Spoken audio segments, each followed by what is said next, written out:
Mesdames, Messieurs, bonsoir et bienvenue à cette édition de l'Automne du Parlement.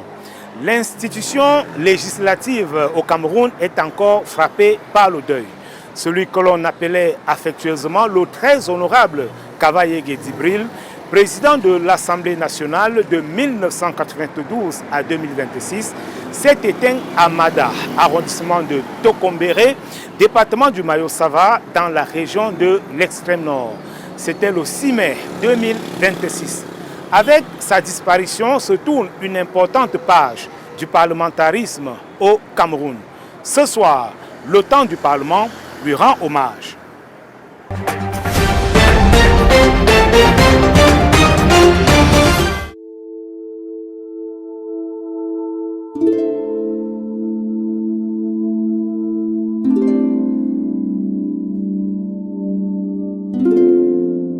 Nous sommes dans la salle de commission Kavaye Djibril, un espace ainsi baptisé pour reconnaître le travail abattu par l'homme de Mada à la tête de l'Assemblée nationale pendant 34 années.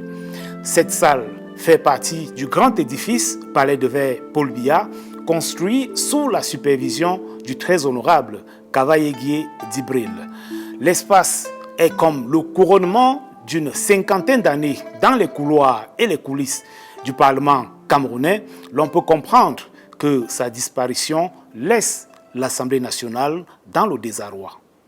La nouvelle du décès du très honorable Kavaye Djibril, ancien président de l'Assemblée nationale, s'est répandue comme une traînée de poudre cette mi-journée, plongeant la Chambre entière dans les mois. C'est une grosse perte pour l'institution Assemblée nationale. J'ai envie de dire également que c'est une grosse perte pour le Cameroun. Nous sommes déjà à plus de 20 collègues qui sont partis au cours de la législature.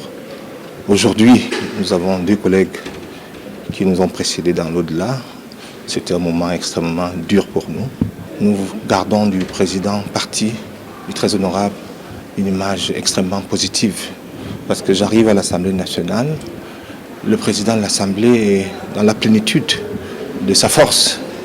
Et c'était un papa très attentionné qui nous a accueillis en 2002. Nous étions tout jeunes parlementaires. D'ailleurs, je siégeais dans le bureau d'âge avec lui. Et plein d'anecdotes ont ainsi jalonné notre séjour commun à l'Assemblée nationale. Je voudrais vous dire que le président, je garde de lui l'image d'un homme extrêmement fidèle, un homme extrêmement loyal vis-à-vis des institutions et loyal vis-à-vis de celui qui les incarne, le président de la République. 35 ans au perchoir, c'est pas facile. Je garde de lui la mémoire d'un homme intègre, la mémoire d'un homme diplomate et la mémoire d'un grand homme politique. Un choc pour le groupe parlementaire RDPC qui enregistre 2 décès supplémentaires, portant à 23 le nombre de députés décédés au sein de cette formation politique au cours de cette législature. Tout le monde connaît le président Kavaye Djibril, qui est une figure politique de notre pays depuis de nombreuses années, un appui politique évident pour le président Paul Biya depuis de très très nombreuses années. Je vous rappelle qu'il était déjà membre du comité central de l'INC, bien avant le RDPC. Il a poursuivi son activité politique de manière fidèle au RDPC, au président Paul Biya. Sa disparition est une perte extrêmement importante et certainement le moment venu, l'Assemblée nationale dans son ensemble, que dis-je, le Cameroun dans son ensemble saura lui rendre évidemment les hommages dus au service rendu, pas seulement au RDPC, mais à la nation tout entière. Très loyal même à toute la République, toutes les institutions de l'État, loyal au chef de l'État. Si vous touchez n'importe quoi qui concerne le chef de l'État, vous l'avez touché mal. Et c'est un monsieur qui avait promis, il ne trahira jamais le chef de l'État. Même les députés, il n'a jamais trahi les députés. Donc c'est un monsieur qui avait travaillé avec toute honnêteté, toute la sérénité, et il nous a servi très bien. Et tous les députés étaient contents avec lui, avec son service. Figure emblématique du Parlement camerounais, homme politique engagé, le député RDPC de la circonscription de Mayo-Sava a géré avec maestria les équilibres au sein de la Chambre basse du Parlement. Il a toujours su faire la part des choses entre la relation humaine et les positions politiques. Et je pense que nous avons eu énormément de respect aussi en tant que parti politique pour lui, sa personnalité. Et ça fait partie des choses qui ont permis la stabilité de l'institution législative pendant toutes ces années. Donc voilà, ce que je retiens de lui, c'est que c'était, au-delà d'être le président de la Chambre, il savait naviguer entre toutes les, je dirais, les incongruités imposées par l'exécutif envers la Chambre, et il était une sorte de père pour tous les députés.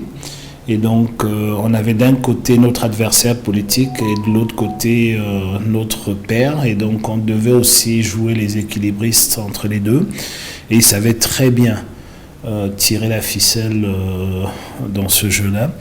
Et je pense que, et je me répète un peu, s'il a pu tenir pendant presque 34 ans, ça veut dire qu'il était pour son parti et pour son président national l'homme qu'il fallait à cette place-là.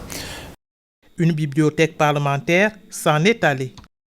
L'histoire retiendra de Kava-Yégué Djibril qu'il a donné une bonne partie de sa vie au Parlement camerounais.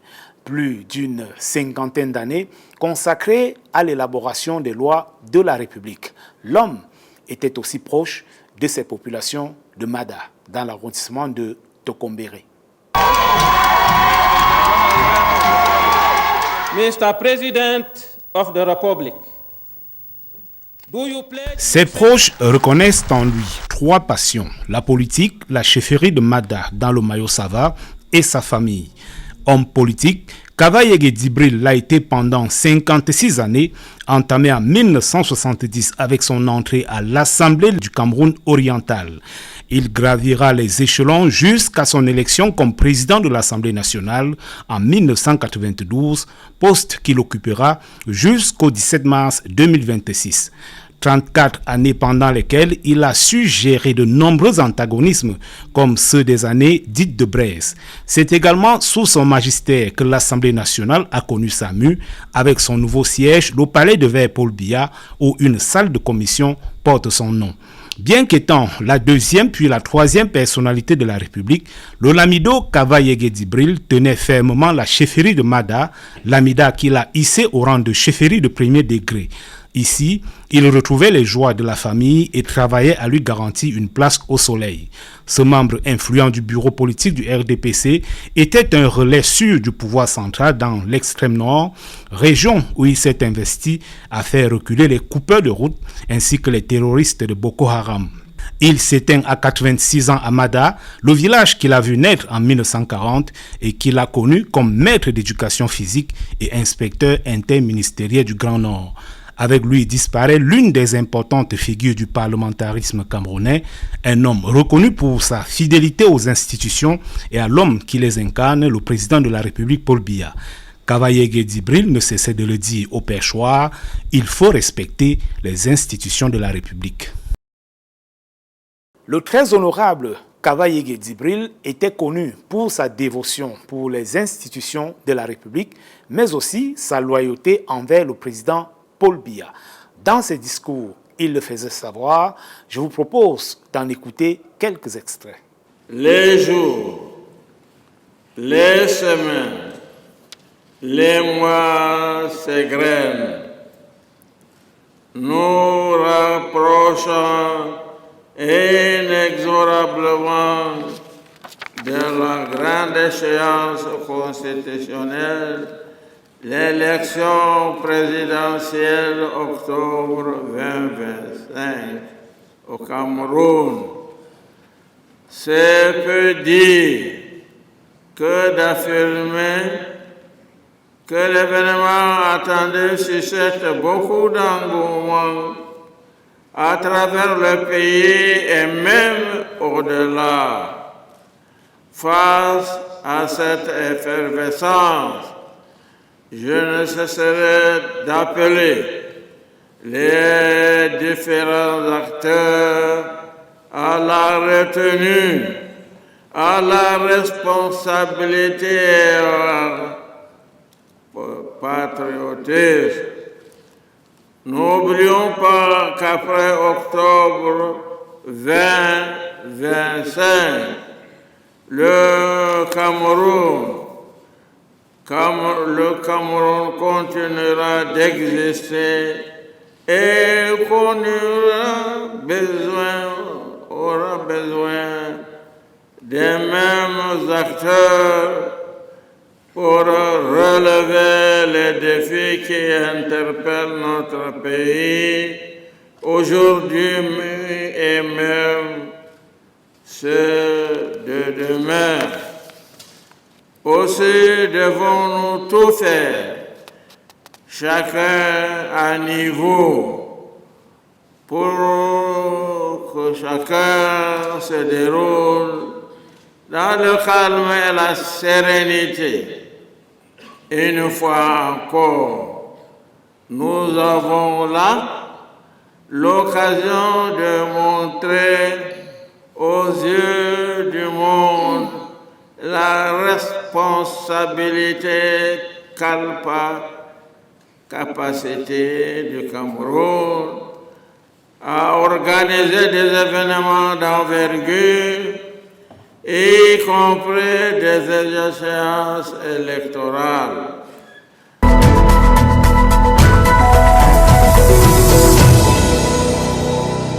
C'est désormais ici au caveau familial à Mada, dans l'arrondissement de Tokombéré, qu'il repose désormais. Kavaïege Djibril a été accompagné à sa dernière demeure dans une ambiance lourde, marquée par une tristesse palpable, un sentiment de perte difficile à contenir. Il nous laisse presque orphelins dans le septentrion, sinon dans la région de l'extrême nord, parce que nous sommes très impactés. Nous parlons avec beaucoup de passion, beaucoup d'émotion, parce que ce n'est pas encore passé. On n'a pas encore digéré l'information. Tout ce que nous avons à dire, c'était un homme de temps, un homme républicain, loyal au président de la République, disponible, et il nous a appris beaucoup de choses. Nous resterons, n'est-ce pas, appliqués pour ce qu'il nous a appris. Ici au Lamida de Mada, les lamentations résonnent, portées par ces populations venues exprimer leur douleur. Le père, l'élite, le Lamido et le rassembleur est mort. Nous avons eu à travailler pendant presque toutes ces élections avec ces patriarches qui nous a beaucoup appris. Et le loyalisme, la région de l'extrême nord, le Cameroun perd ici un illustre homme. Et je crois que ce serait très très difficile de remplacer un homme de ce calibre. Sous ces arbres qui ombragent l'entrée du Lamida de Mada, ces populations sont sans voix. Les allées et venues se multiplient, les populations et l'élite convergent vers cette cour royale en pleurs. Kavaïege Djibril quitte la scène. Sa dernière apparition publique remonte au 13 avril dernier. En compagnie de sa famille, il regagnait Mada, où il est chef traditionnel.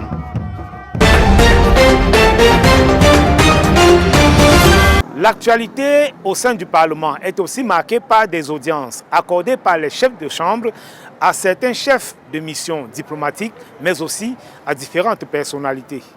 Doyen du corps diplomatique accrédité à Yaoundé, l'ambassadeur extraordinaire et plénipotentiaire de la République de Guinée équatoriale est venu présenter ses amitiés et ses encouragements au président de l'Assemblée nationale, le très honorable Théodore Dato, suite à son élection à la tête de l'auguste institution. Le diplomate a par ailleurs évoqué la coopération entre les deux pays frères membres de la CEMAC avec des intérêts communs notamment dans le domaine de la sécurité transfrontalière, l'énergie, l'agriculture et les infrastructures. Féliciter aussi pour donner les condoléances pour le décès de l'ancien président du Sénat.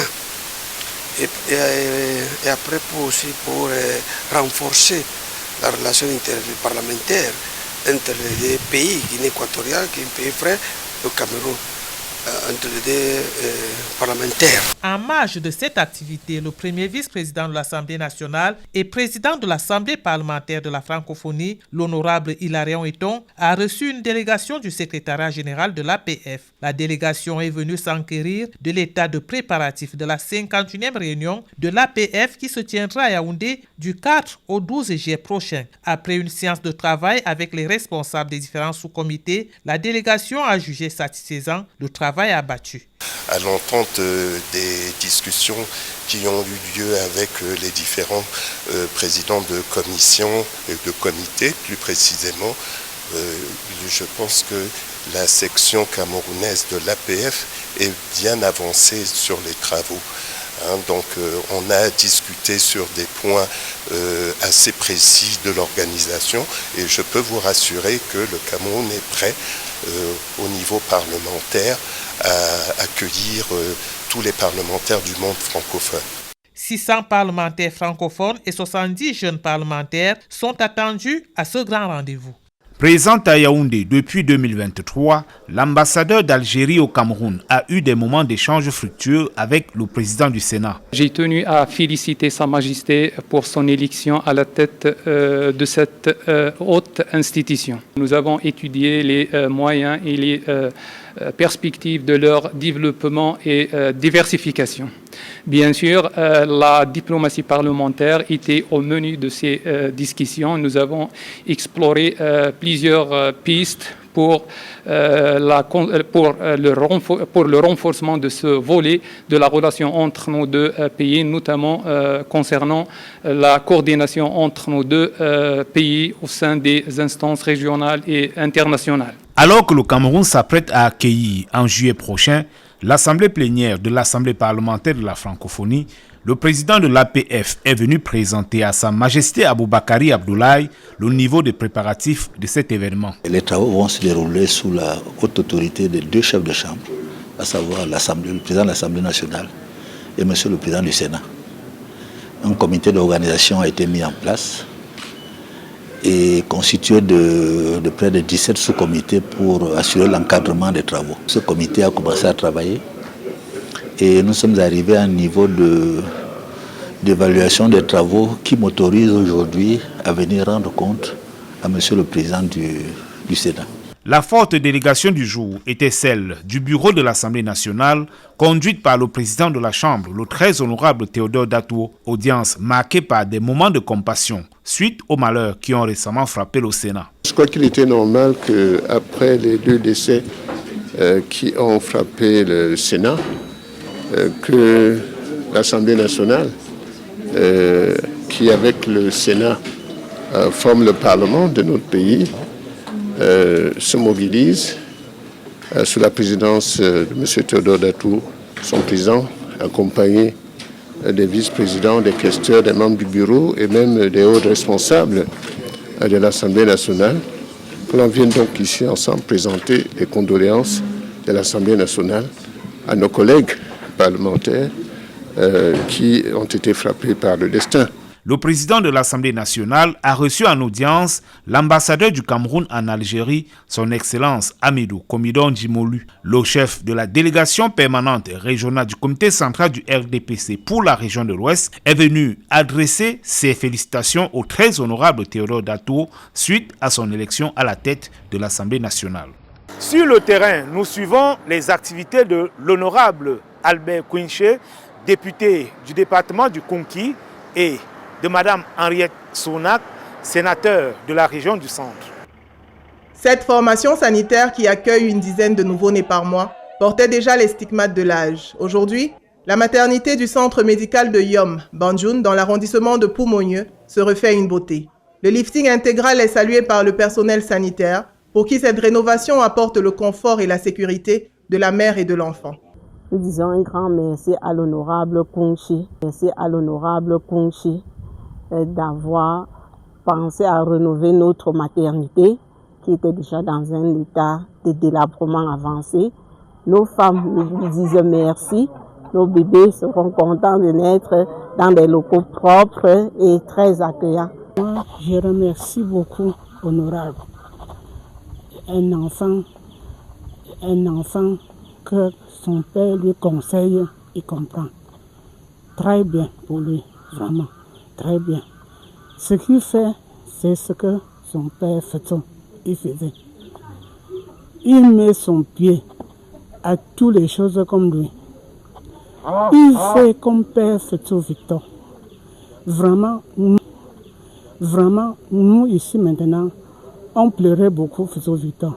Depuis qu'il a commencé à regarder les gens comme lui, vraiment, nous sommes très contents.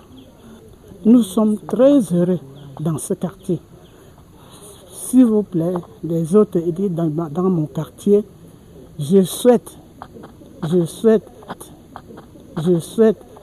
et je leur demande, pardon, il faut suivre comme ça pour développer notre quartier, pour que les pauvres gens soient bien. Monsieur Konchi Albert, comme vous voyez là, c'est notre pilier du quartier, notre père vraiment du quartier.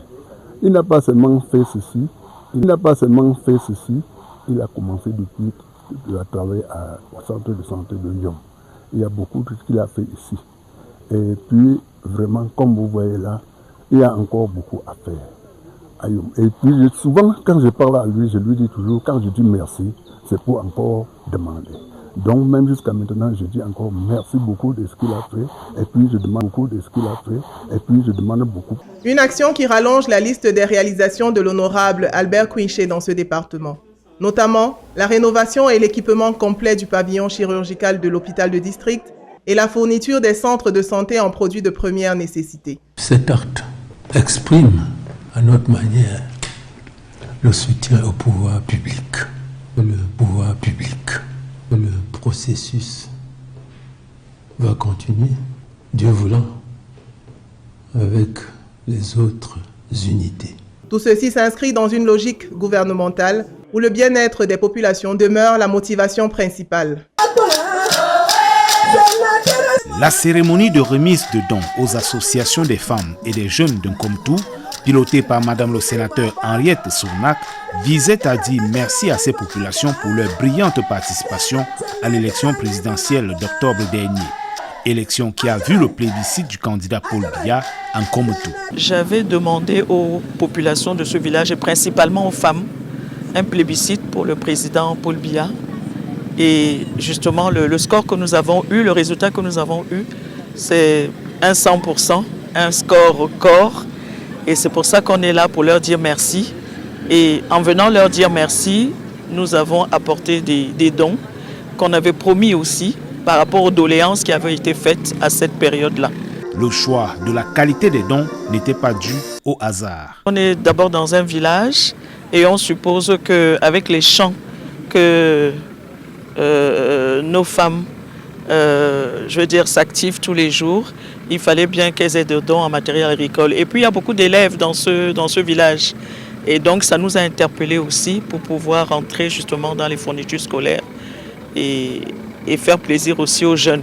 On n'oublie pas ce que le chef de l'État a dit, les jeunes et les femmes. Donc on ne pouvait pas penser aux femmes en oubliant les jeunes. Plusieurs personnalités ont pris part à cette cérémonie, parmi elles le vice-président du Sénat, le professeur Robin Kili, venu encourager sa collègue sénateur de la région du Centre. Autre présence remarquée, celle du sous-préfet ainsi que du maire de Soa. Dans la joie et l'allégresse, les femmes et les jeunes de Nkomtou ont accueilli leurs dons en promettant d'en faire bon usage et à toujours être soudés derrière le président Paul Biya.